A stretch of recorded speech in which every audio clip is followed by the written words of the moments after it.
नमस्कार दोस्तों, आज हम बात करेंगे प्रकृति के मानवीकरण की। प्रकृति का मानवीकरण छायावादी काव्य की प्रमुख विशेषता है। छायावादी कवियों में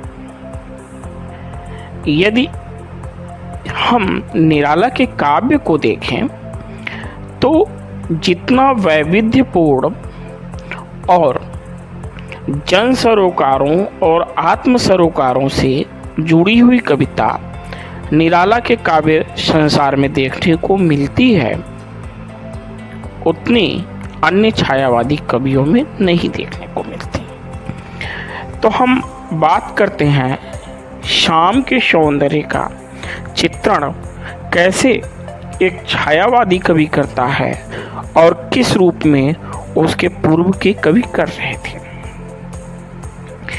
निराला की कविता संध्या सुंदरी में वह लिखते हैं, दिवसावसान का समय मेघ में आसमान से उतर रही संध्या सुंदरी परी सी धीरे धीरे धीरे।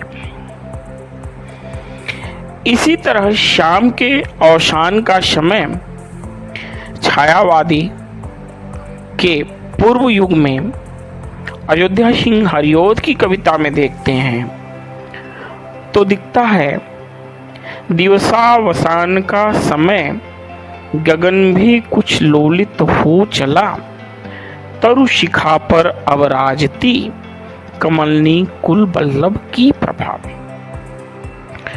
तो जो नामवर सिंह कहते हैं कि छायावाद स्थूल के प्रति सूक्ष्म का विद्रोह है, वह ये इन दोनों कविताओं में हम देख सकते हैं।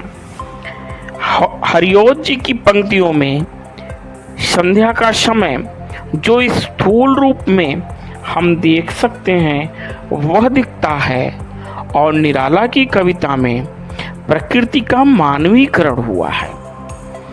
संध्या को सुंदरी के रूप में चित्रित करके निराला ने प्रस्तुत किया है। आगे की पंक्तियों में वो लिखते हैं, मदिरा की वह नदी बहाती आती, थके हुए जीवों को शशनी प्याला एक पिलाती। तो संध्या रूपी सुंदरी के सौंदर्य का और संध्या का मानवीकरण करने का जो वर्णन निराला ने किया है वह निसंदेह सौंदर्य के सूक्ष्म से सूक्ष्मतर की अभिव्यक्ति है।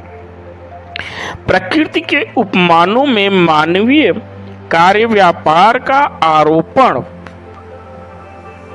छायावाद की प्रमुख विशेषता रही है, और इस विशेषता को, स्थूल और सूक्ष्म के अंतर को हम शाम के दो कवियों के वर्णन के माध्यम से बड़ी ही आसानी से समझ सकते हैं। एक ओर जहां स्थूल वर्णन है, दिवसावसान का समय गगन भी कुछ लोलित हो चला, वही दूसरी ओर संध्या रूपी सुंदरी का वर्णन है जो हमारी कल्पनाशीलता के द्वारा ही हम समझ सकते हैं। धन्यवाद।